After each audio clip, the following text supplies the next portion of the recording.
The Prabhupada Connection. Causeless Mercy. 6. Gomata. When I first joined the temple, our main service was to go out and distribute BTGs or Back to Godhead magazines in downtown Vancouver and Victoria. The devotees wore thin cotton dhotis and saris even in cold weather and carried sticks of incense in hand. Sometimes we traveled east to places like Calgary, Alberta in midwinter. To stay warm, we had to run from person to person in mall parking lots, offering people sticks of incense in minus 30-degree weather. There were many stalwart devotees who traveled and preached in Western Canada in those days, and I feel very fortunate to have received so much good association. The atmosphere was always dynamic and exciting. One day, PRABHUPADA Prabhu, the temple president, told me that he wanted me to become a cowherd boy. So he sent me to New Gakula in Bridesville, BC. Our newly acquired farm project in the south of the province. The living conditions were simple and austere, but the devotees were full of enthusiasm for making the new project a success.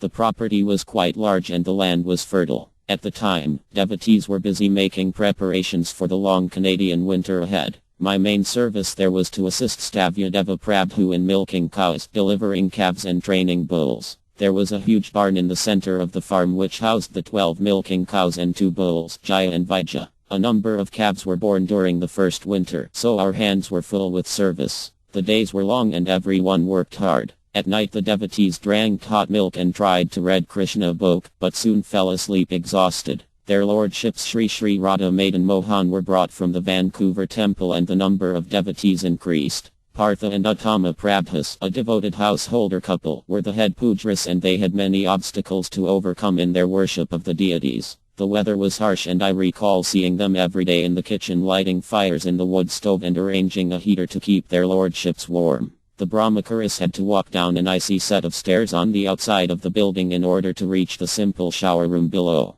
But quite often the pipes were frozen and there was no water available. These conditions must have been reported to Srila Prabhupada because he wrote the following words to PRABHUPADA Prabhu on December 15, 1974. It sounds as if the living conditions there may be a little extreme.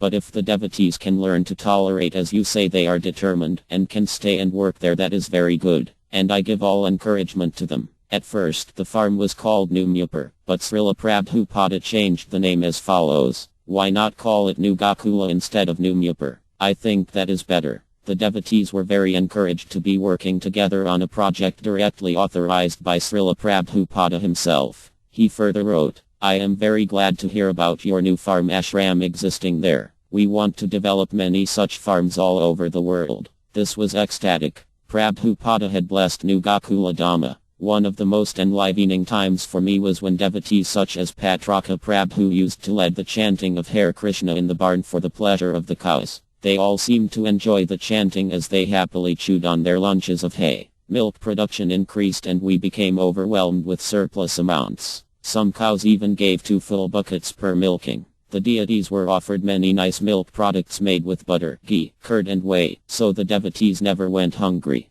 By serving the Lord and his cows, we all got a taste of what life in Vrindavan must have been like when Lord Krishna himself lived there 5,000 years ago. It was simple, yet sublime. All glories to Srila Prabhupada. PD.